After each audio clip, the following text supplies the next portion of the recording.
we start off with an important series between Granit Gaming and the Monkeys as they make sure they don't fall into a position where the Crucible can be a legitimate thing for them to worry about. I know we're 5 weeks out, but this series is important, and Granit Gaming, they seem to be swinging a bit harder as they go up 2-0. Yeah, and you say that we're 5 weeks out, but it's already important, and we've been literally saying that from day one of Phase 2, because people always neglect to realize how important every single map win is. Every time you're going to a Western Clash or to BlizzCon at the end before, like at the final playday, we're always talking about how a single map matters, how a single match makes all the difference here. So it really comes down to day one already, because our seasons are not all that long between the offline events. So there's a lot where every single play that you make can decide of whether you go to an offline event or not. And already, as you said, teams are looking for a good position for the playoffs for BlizzCon, but it's also about the Crucible. And for the Monkeys, things are not looking all too pretty, with them now being 0-2 against Granit Gaming in this series. Yep, Monkeys made some good steps in game number 2, but now it's time to get results as we head to game number 3. And we'll be moving to Battlefield of Eternity. Monkeys with the choice, first pick to Granit Gaming. Yeah, I have a tough time understanding today why certain maps are picked. Both of these teams are 0-2 and 0-3 on the map. Today is really one of those days where everybody is looking at the maps and they're saying like, all right guys, which was in part 1 the map where we didn't get a single win? Let's change that today. And we had that already with both teams being 0-4 on Tomb, so that changed now of course for Granit Gaming. But yeah, that break apparently was used by the teams to reevaluate a little bit their strategies and their power levels on certain maps. And they've now come into part 2 and have said, okay, we studied, we took some time and maybe changed our shot calling a little bit, or the way that we draft and we approach a map. And that's why we like certain maps now more, even though in the first part we had no success there. And Battlefield of Eternity is a bit more team fight heavy, so I think that might be the reasoning behind the choice from Monkey's perspective. But yeah, both of them so far without a single win there, but that's going to change now for one of them. This Battleground has definitely changed a lot in terms of what you're seeing in terms of compositions. You mentioned team fights being a thing, but also the ability just to straight up dive your opponent has become even more prevalent. And that's kind of born out of Hanzo being strong in this Battleground. A lot of teams have been moving into the Maevs, the Rels, the Muradins, trying to force fights. And speaking about Maev, Granit Gaming will ban her out pretty quickly. Now we're looking towards Genji as a ban. We're looking towards Hanzo being potentially banned out here too. We've seen a very heavy focus on Phoenix bans from the Monkeys in the second spot. So that's something that I want to keep my eyes on a little bit, because it was still feeling a bit odd considering that Monkeys played the hero quite a bit in part 1. Are they going to ban Phoenix again? Yep. They are not feeling four-legged creature. I seriously want them in the winner's interview right now, because I don't understand why. They played Phoenix a lot in part 1, and Granit Gaming, they are very, very unsuccessful with Phoenix. So what's the thought process here? Why are you all of a sudden hating so much on that hero? Talking about hating, we have Zeratul being picked here super early. Granit Gaming definitely feeling the Protoss now. Very early. Zeratul coming in there. The good thing about him is you can leave him in the top lane if you need to, and he can do well on this Battleground due to the ability to not really have a laning phase. So Zeratul comes out, denies it from the Monkeys, and that is going to be an adjustment. Muradin adds back for Monkeys, and we go straight into a Rainer afterwards. Alright, Muradin into Jimmy with good auto attack damage already coming out. If you go Hyperion, you can... I mean, here you can make the argument for both. We've seen a lot of Banshees, we've seen Hyperions as well. If you really try to force an Immortal, you can do that quite easily with a Hyperion here. If you're not focusing that much on team fight, but you're trying to rush down the objective. Let's see how Granit reacts to that. Li Ming and Urel. Liking the Urel pick. Again, the main reason why I really like Urel is something that we talked about earlier. Granit hasn't played Urel in part 1. Now they started to pick the hero up. They look good with that, but just that they are now capable of playing the hero, which should be a no-brainer considering how strong Urel is absolutely fantastic. I really like it. It gives them more flexibility, and it also shows that Darkmok now adjusted to the current meta and doesn't only go for those personal preferences that he has. And you think goats are cute. Excuse me? And you think goats are cute. Yes, you can admit that. That's true as well. You have to make sure you put it all together. The whole entire argument needs to be out there, man. Don't hide things from people. I forgot all of our goat facts. I actually wanted to come in with a goat fact and want to present you with one. I was like, did you know, by the way? And then I thought about it and I was like, I forgot everything. Goats have better milk than 2% milk. It's better for your health and has more fiber. What about the 3% milk? I don't know about that one. I'll also run the numbers on it. Diablo and Abathur banned out. Abathur making a ban on BOE. Okay. Orphis coming in. You know what Alex is on? Yeah. Back in oldie but goldie. Do you think he's going to be playing main tank Arthas, or is he going to be going for Arthur? Let the Inquisition commence. Huh? Arthur. Cindergosa Arthas is what I name him. Okay, why? Just funny. It's a little funny. Not even a little bit. I'm not getting the joke here. Like Arthas is this big, powerful Lich King that dominates all, and yes. Arthur is that guy in Hero League that picks Cindergosa when you need a main tank. That's Arthur. Okay. All right? Sure. It's a thing. Okay. Whatever you say, dude. You're snickered. It's a little funny. I'm just trying to get away from the conversation here because it's hella awkward. All right, so Whitemane, Arthas together, Garrosh and Deckard Cain will be the 4th and 5th pickup for Granit Gaming. I honestly want Cindergosa. I'm down with Arthur. No. Stop smirking. Just no. Whoa! Okay. Simultaneously a yikes and a hype for me. Kel'Thuzad coming out on BOE, and this is before Kel'Thuzad got reworked. He's not a CC bot, he's actually a damage bot if he can finish his quest on BOE, which is kind of late game oriented on a battleground that if you fail in the early game, you could lose quickly. Against Zeratul, Urel, Garrosh, Liming. It's a hopeful pick, but I'm hopeful it works, because Kel'Thuzad in HGC is pretty high.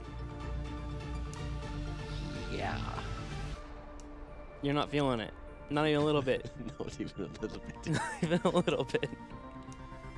I mean, again, think about the value on the level 4 talent. When you get your region globes all collected, you can die and come back. It's like an earlier Malthael. Kind of. Against Zeratul, Urel, Liming, and Garrosh. Chains and whips don't excite you, Caldor? Is that what I'm hearing right now? Oh, chains and whips really excite me, but Kel'Thuzad doesn't. Yikes. Can we go into game number 3? You walked into that one, I'm sorry, but like, I had to deliver. I wanted it to be subtle, and you're like, no, here's a hammer. That setup was way too good. Here we go. Game number 3, Granit Gaming versus the Monkeys. On the left side in the blue, Granit Gaming. Wolf Joe playing Deckard Cain, Nande on Garrosh, Darkmuck on Urel, Memecraft on Li Ming, and Raid Boss on Zeratul. Well, Tim hates on me because I like it rough. We have to the right side of the map, the Monkey Menagerie with Crosby on Arena. Maka on Kel'Thuzad, Alex the Prodigy finds himself in Arthas, obviously, Ramabola on Murden, and Splendor on Whitemane. KTC, he's in. Well, let's look at his build here. Level 1 talent coming in, barbed chains, pretty typical what you'll see from a lot of Kel'Thuzads, or at least in the older Kel'Thuzad. Being able to reduce the armor of heroes that you pop in by 15 is always great when you're trying to go for those one-shot combos when you finish off your quest.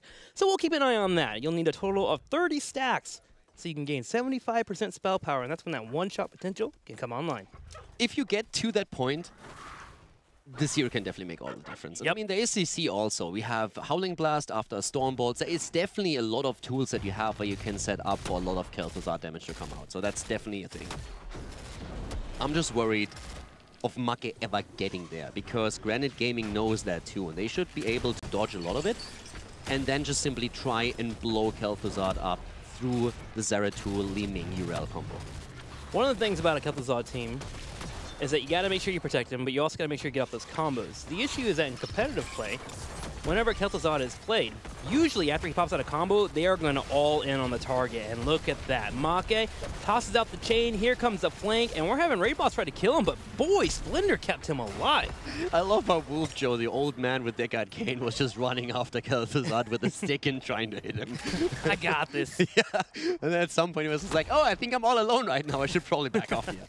But yeah, it was definitely the attempt to collapse on Maki here, and that's something that we're going to see a lot more often. The cool thing about Kel'Thuzad is if you control, like if you are the team that initiates, that pushes in with the objective, you can really do a lot. The chains alone and all the setup around it really allows you to siege up extremely well into an opponent. So if they grab the Immortal and are able to siege into into Granit Gaming squad with Kel'Thuzad, that has a lot of potential momentum going for you. Yeah. So that's something that Granit Gaming has to be very aware of. You also need to be aware of this because we're seeing having a camp steal happening up at the top and a nice setup. Yamaka is actually doing work. Yeah, he's landed some chains here, sitting at a total of 7 stacks so far. Nande comes around for a flank though and finds Make. Gets the damage in, Raid Boss helps as well, and Granit Gaming will be able to get a pick. But a total of 8 stacks so far of the 30 needed for Make. It's just a bit of a momentum question here as well, right? Because once that Granit Gaming gets the objective, if they can secure the Immortal, Kel'Thuzad doesn't really do that well on the defense. He's much better on the aggressive side when you're pushing in and you can use structures as a setup for your chain. And after we have the Barb Chain on level 1, we're now seeing the Armor of the Archlich taken as the level 4 talent. With Whitemane, by the way, we are still seeing the exact same build that we have already seen a few times here today. Yep. Stacking heavily into the Desperate Please. So if you guys just tuned in, we have it on level 1 now with the Martyrdom and on level 4 with the Unwavering Faith, and usually see it reflected in the level 16 talent choice as well. Kel'Thuzad, after he uses his abilities, becomes a magic carp. He just splashes around, hoping his teammates can help him until he gets more CC coming in. But boy, Monkeys are doing well with him so far. He comes in, gets another combo, Darkmoth's low on health, Splender's there to help him out every single time. And we have him moving up in stacks, 11 out of the 30, but Zeratul in the bottom lane is making a splash himself. Yeah, exactly. Zeratul is the one that we really have to watch out for because he is getting mad value for his team right now. And Arthur's rotated really, really late. So Alex is coming in, but the problem is that already half of the wall is gone, and that's a pretty solid chunk of experience that we just saw tickling into the hands of Granit Gaming. And that helps them with a half-level lead right now. And also, nice controller. Zeratul is still waiting for the rotation to happen, and once that Arthas is starting to make his way top, he should be able to get some free damage in. Now, we've been talking about late game for Kel'Thuzad, but don't forget about the late game for Zeratul as well. Now, while Zeratul's been in the shadows this entire time pushing out the lanes, he's just building up for that level 16. And when he gets to that 16, he'll be able to jump on the back line where both Whitemane, Raynor, Kel'Thuzad will be living, and he'll be dropping out the damage quickly. For Granit Gaming, going to be building towards that while also putting some damage on top of the Immortal. The race going over to Granit Gaming so far as Nande buys some time here with a couple of swaps while Crosby starts to try to slow down that gap. Yeah, Marcus still gets a few stacks together. He's sitting at 12 right now. I mean, the team fight that we're seeing here definitely helps with that. Remember, Baller and Alex are both protecting. I mean, that's the beauty of having Arthas and Muradin at the front. You have a lot of sustainable front line here, but Make is so low and he's taken out immediately. Both tanks don't really do anything for you if they get just circumvented and your opponent walks past them. Now we're having Muradin fall as a result here shortly after now too. And that's another double kill picked up by Granit Gaming as they're looking at 3 kills versus 0. Early level 7 talent. And now open season on the Immortal. Some good picks from Granit Gaming, but that ticking bomb continues to tick away. 15 out of 30 on the Blight stacks here. So the first actual reward you get will be coming online with those 15 stacks, which is the cooldown reduction coming in at by 2 seconds for everything. Yep. So Kel'Thuzad will be able to chain out those combos quicker. And of course, level 7 is when he gets that spike, which allows for him to set up his own combos naturally. I mean, a lot of the idea on the draft of Monkey Menagerie really hinges upon the ability to keep Kel'Thuzad alive, and that's why we're having that Arthas Muradin frontline. It's so difficult to go through them if it's a linear setup. But especially with Zeratul, the thought process of Granit was always to move around the tank line and jump straight onto Kel'Thuzad, and that's exactly what we saw for that last kill. So Make has to be super careful here. And now we're finding ourselves in that situation that I was talking about earlier. If you are actually defending with Kel'Thuzad, it's a lot more difficult than when you're sieging into an opponent. So that Immortal is definitely bound to get at least some work done here at the top. Already get a turret, grabs the gate, grabs the second turret too, and now we're on our way towards the fort. Nande stepping up, and he's looking for a combo. Crosby playing with fire, but he's got Rimmer in the front line to hold it down for him. He'll get tossed, but he'll be able to jump away. But the main issue is that fort being destroyed. It goes down to about a quarter health and should be cleaned up. There we go. Big jump in experience for Granit Gaming. Yeah, they are heading into level 10 now. 9.5 versus level 8, looking strong for them. We have on level 7 Ice Cold taken for Kel'Thuzad. Sorry, the Glacial Spike taken for him. Yep. Which will give him the ability to, of course, drop that spike there. Allows for him to combo out the combos. And it's cool about that, too, is he can drop it down as a way to block someone from retreating. It's got a pretty big hitbox as well. And you have a 4-second duration on it, too. So you can play that game with chicken. You just drop it down and say, all right, are you going to come near this area? And then see if they try to force a fight. And if they do, of course, you can follow up with a chain afterwards. Nice little tool in the arsenal for Kel'Thuzad. And talking about the level 7 talents, we have Intercession now taken for White Mane, and that's of course her Cleanse variation that we have now. Another really important tool when you're trying to keep Kel'Thuzad alive. So this is definitely something where White Mane together with Muradin and Arthas is going to have to do over time to make sure that Kel'Thuzad doesn't die here. And it's going to be pretty tricky. So level 10 connects. Void Prison being available will be the thing that we'll keep an eye on. 9 just hitting for the Monkeys, and they are in a really awkward situation with these Immortals about to spawn up. Granit Gaming, though, playing with fire here. On one front, you have the ability to open up these gates and take down this well, which you take away from the Monkeys, but on the other front, you're giving more opportunities for Kel'Thuzad to keep those stacks in, and he's currently sitting at 24. Yeah, but I still like it. That well is so important for the later stages of the game, and them being this aggressive and taking it out is actually awesome. We've seen this a lot with Genji in the early game, where you see a Genji player dive back into that and take the fountain out. And once you have big sustainable fights in the middle of the map where someone might be forced back to tap at that fountain, this is where the real value of that move unfolds. But now having that in play and sacrificing a few stacks of Kel'Thuzad, I actually still think that's totally worth it. But as you said, once those stacks are completed and we have level 10 in here, there is a lot of one-shot potential for Kel'Thuzad, and that's what Granit Gaming needs to be very aware of. Yep, that Shadow Fisher about to come online. 10 about to connect for the Monkeys. They were able to hold their own. Granit Gaming open up this Immortal phase though by putting some damage out. They spread out immediately too. They are afraid of Monkeys possibly coming in here and forcing a full engage. And there's the 10 versus 10 now, so this is really the time to shine here. Maka is going to look for the damage, and at the same time, if Garrosh, for example, gets close enough to Kel'Thuzad to drop the taunt, that should be the end of him. And especially with Zeratul here in the Void Prism isolation, there's a lot of tools available to them. Unstoppable being used, nice connect here again, but no follow-up damage. Memecraft needs to be careful as he's trying to drop those combos out. White Mane, in the meantime, is dropping the Zeal everywhere, attempting to make sure that everyone is just staying nice and healthy. As we're seeing the fight starting up down here, Darkmok jumping out, gets back, sucked back in, and bops the Ardent Defender immediately. Gets healed up too, over half health. Zeratul takes the fort in the bottom lane as he was constantly pushing in during that entire fight. And he still goes back to it. Yeah, he's just keeping up with it. Granit Gaming says, okay, keep with the push, man. Don't worry about it. You're getting an experience lead. We can fight on the halftime show if we need to. Monkeys are grouped up as a team fight. They can't really split anybody off here. If they were to, it would be Arthas, but that would leave Kel'Thuzad exposed. And Granit Gaming is exploiting that. Yeah, Zeratul is doing massive damage at the bot lane with the Shaman camp here. And now we have Arthas in trouble. Alex needs to be careful. He's not the only one. Mark is immediately low as Raid Pulse is starting to move in from the side. Darkmok jumping in deep, and here comes Zeratul. And he is just tracking, setting up the Void Prison. And here's the follow-up. Oh, that Lord NATO! Oh my, that Lord NATO! Oh my god! The carnage! As White Mane, Reyna, and Kel'Thuzad just explode. Alex on the run. The only way that he has to go is into a fort of the opponent. That was brutal. Something to note, despite we just watched the Monkeys get completely destroyed in that team fight, is that Celeste is now done here for Kel'Thuzad. Let's go ahead and check out this fight, though. So the big VP comes in, look at Raid Boss sharking around, goes in for the cleave, gets the damage, big VP, Yrel hopping in, and then the Lord NATO just to suck anybody in like a Hoover. That is absolutely insane. I mean, the boss alone already delivering one of those kills, but oh my god. That was beautiful, like that setup. The Void Prism just as Yrel jumps in the Lord NATO.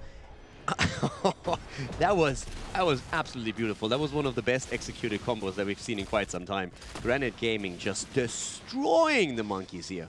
Well, now we have an Immortal. A pretty healthy one, too. Quite robust as it pushes the top lane. They showed them a banana, they lured them in, and then they closed the trap behind them. You want some potassium? Here's some potassium. Oh, wait, VP Lord NATO. Monkeys are in a spot where they're trying to defend against a push coming their way. They'll try to yoink out Darkmok, but he's able to escape while Granit Gaming sets up for a push in the top lane. And that Immortal is chunking. Darkmok, nice combo. damage. Once again, here comes the combo. Maka actually starting to deliver. Nande with a stun, and White Mane popping the old Scarlet Aegis being used here. They are really scared, and for very, very good reason. Once again, Make delivering here on Kel'Thuzad, but the problem is they can't confirm any kills. They can't secure those. Nande is low, but so is that keep, and we're having, again, the fissure coming out as Nande is about to fall, but still walks away. No one able to secure that kill. Rimmerball is trying, though. Wolf Joe with the potions, and here's a VP, too. Rimmer will get focused down, a little bit of damage here, no major follow-up. Memecraft finds himself alone by himself here on the right side, trying to escape, but will get cleaned up. But here comes Cindergosa as Arthur drops the dragon. Arthur goes in, and Hirmaru comes out and drops at least Li Ming. Garrosh dies too. But the problem is the keep is gone, and you're still 2 levels behind. The 13 talent is close, though, for the Monkeys, as they're trying to get some value at the top lane to finally get that additional experience. So 13 connects for the Monkeys. There is still the one-shot potential available for Make. He used it twice in that team fight. He got members low. Decker Kane did a really good job of dropping in those heals and providing those potions. And of course, Ardent Defender was used too. But something to consider is that you can actually use that combo, force out that Ardent Defender, and then re-engage a good 15 seconds later and be able to go for another one-shot. And Monkeys will be trying to pull that off. Meanwhile, on this side, Granit Gaming, they're about to hit level 16, and we already talked about it. Zeratul at 16, scary. Exactly, especially for Make. Make already died 3 times. He's the hero in the game with the most deaths with his Kel'Thuzad. He's also the hero with the most damage by far, though, sitting on 24,000. And basically everything, starting with his quest and also going down to his level 4, his level 13 talent, is all about cooldown reduction, spell power increase, just getting that extra damage out there. And as long as they can keep Make alive, he is going to be able to deliver. Through the fissure on level 10 too. That's definitely something that we have to watch out for here. Dark Mode just steals the cap away, goes in, says like, hi, Urel, by the way, and takes the camp. Now they're trying to go for Rimmerball, and they might actually be able to get that kill here. Barely able to move out after he pops the Avatar. But VP and Rayboss is another cleave. Boom, there goes a pick off. Look at Alex Apogee as well. That's going to be a second pick too. Kel'Thuzad looking for a combo. Alex actually able to sneak out while Rimmer hops on in. And Make is getting the damage numbers out there. He's really doing work, but the problem is they just can't get the kills. He just got a 7,000 damage in that last fight. That was a huge chunk of hit points that he was able to just dish out there. But the problem is, they still didn't get the kill. It's Reyna who falls because Li Ming is getting those combos off. So with all that damage done, we now have the halftime show also won by Granit Gaming. And we have 1 keep already down. So if the next Immortal, or this Immortal falls, then there's very likely going to be a second keep that dies on the side of the Monkeys. And Granit Gaming is content to play this slow as long as they're not getting comboed by Make. With having Mirror Ball come online for Li Ming, they're able to chunk down this Immortal quickly. They already have it down to half health. They play defense, they wait for everyone to assess where they're at. They also grab the camp to have it pushing on that bottom keep in the bottom right. Especially with Marco and Kel'Thuzad, it all comes down to positioning. This is why Memecraft is at the side here, trying to angle for the Immortal, but also to see if they can maybe get a straight line onto Make, onto Kel'Thuzad. Zeratul is waiting for that. And again, Granit Gaming is very well playing with wave control. They're going down to the bot lane with a Shaman camp that they have, and Zeratul just keeps pushing that in. Talking about pushing it in, we have currently 2 catapults going straight for the core at the top lane.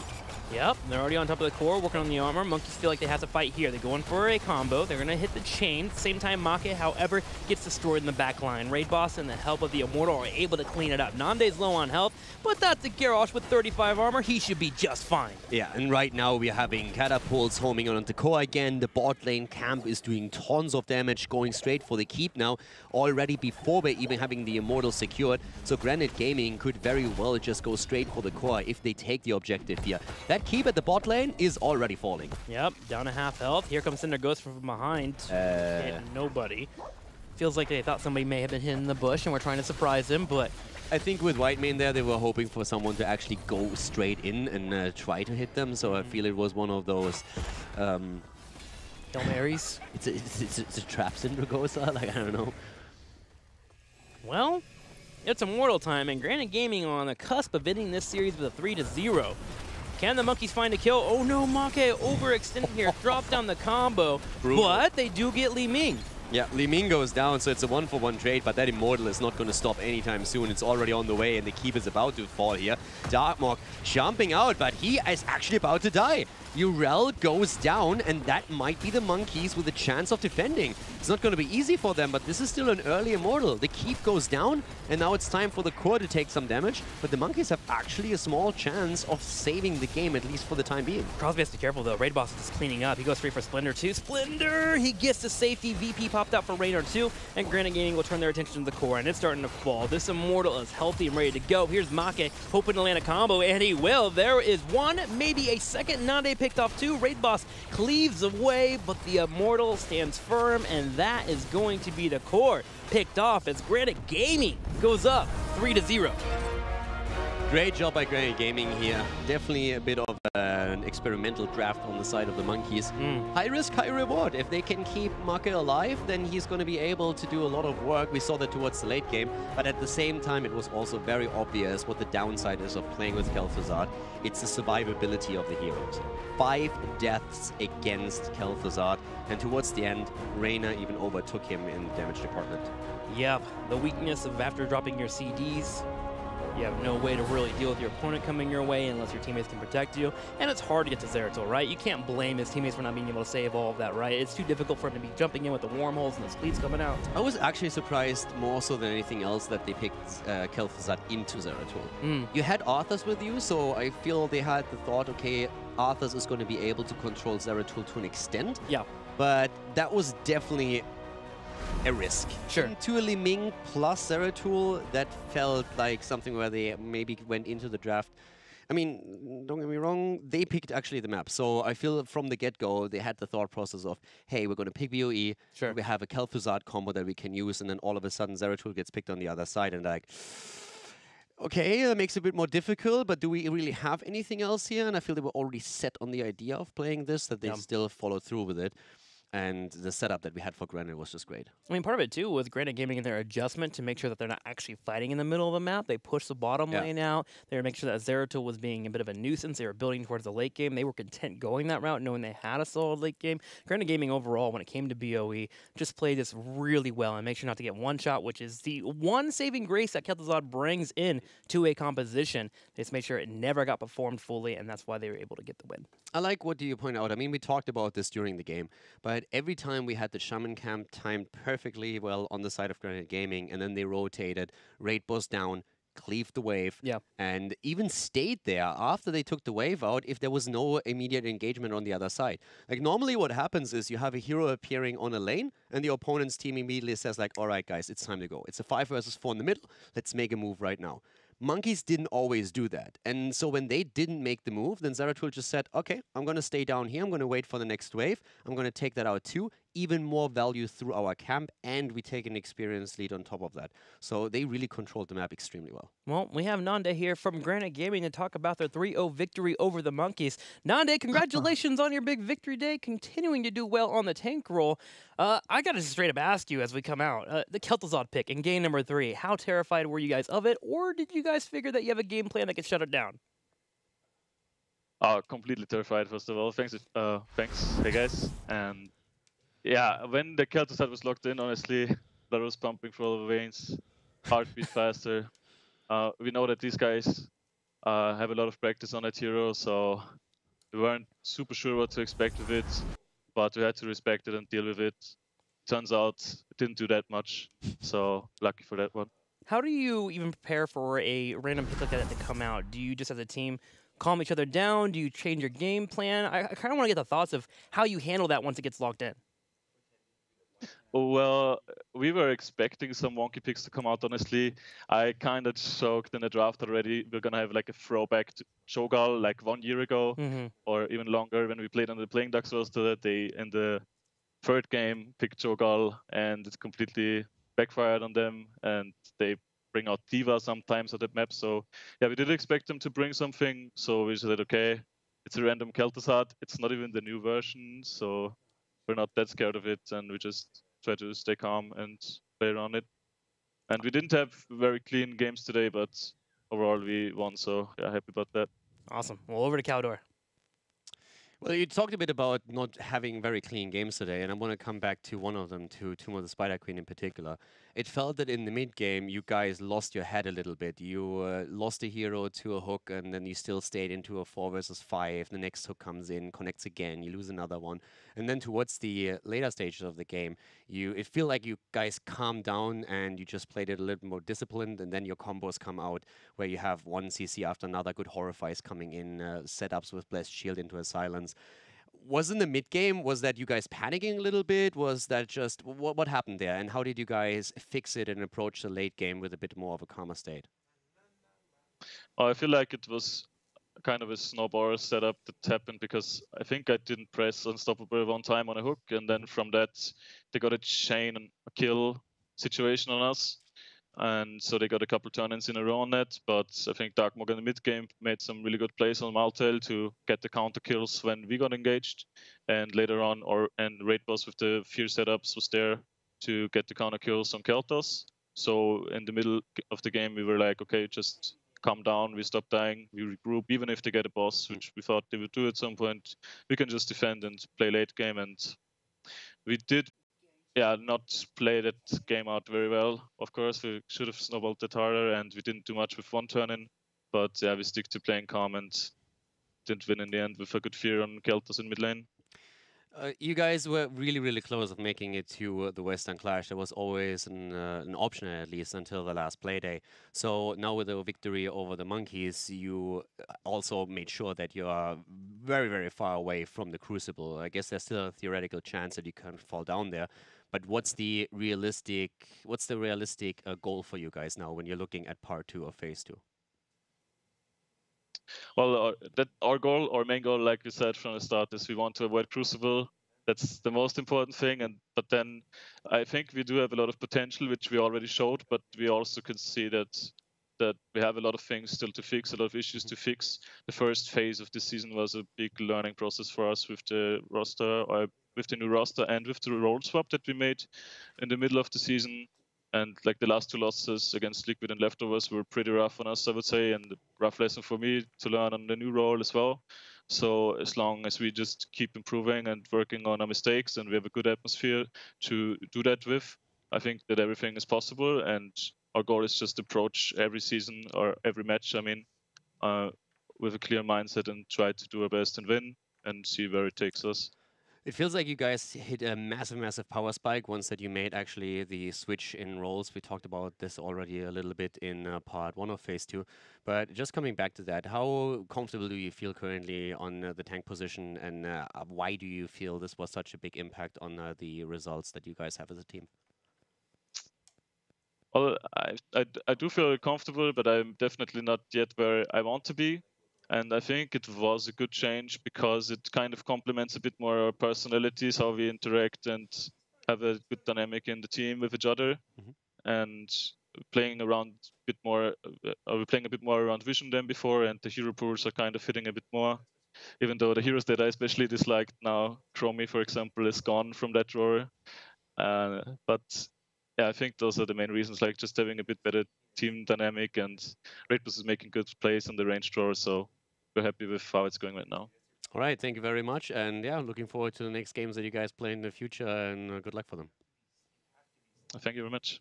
Nande, let's take a look at your schedule for the next few weeks. I want you to let me know, what are the must-wins for your team here as you continue to go out for the next few weeks? Well, obviously a must-win for us is still, as a direct competitor, Roll 20 series. Okay. So that is the situation where we're saying, okay, like if we win this one, then I guess we're pretty certain out of the Crucible range, which was our main goal from the start. But also, like I mentioned before, we want to approach every series with just giving our best, because I think we have a good potential to go up against the middle of the pack teams as well. So yeah, we just want to give our best and see how far we can go. Is there one team on the schedule that in particular you personally want to beat? We want to beat all of them. Okay, but, fair enough. But on a personal level, we're good friends with the Leftovers guys, so that's always a good banter match for us. So that's one that I'm looking forward to. And again, it's like the last match of the season for us, like it was the last time. So it's going to be a good highlight. Awesome. Well, we look forward to it as well. I'm going to go ahead and let you go so you can prepare your match for Team Liquid, which will be on Sunday. But go ahead and take the floor. Shoutouts are now yours to take. All right, I'm on the floor. So shout out to all of you guys supporting us out there, watching right now in the Twitch chat. Special shout out to Tastingo and the boys on the German Bliss Heroes channel.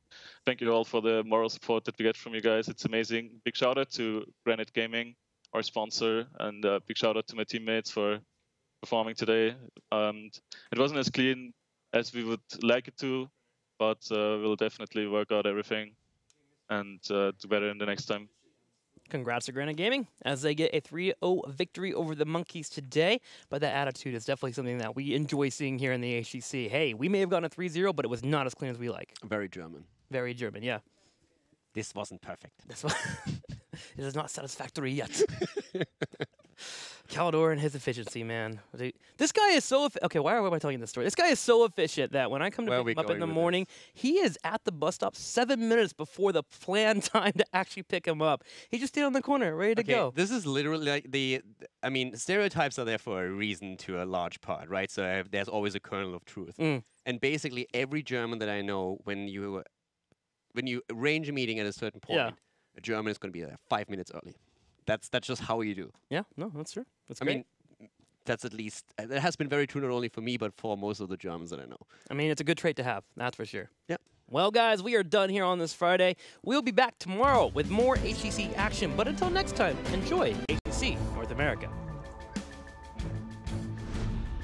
From Nande. And Make is in a really bad spot. Portal comes out and he's trying to move away from it. The portal control through the tornado and also Condemn is pretty solid though. Remapola doesn't have souls on Diablo and that should be the end of him, but Illidan falls first as we have Jimmy and Diablo both die. The rest of the team is not looking too hot either. Down they go.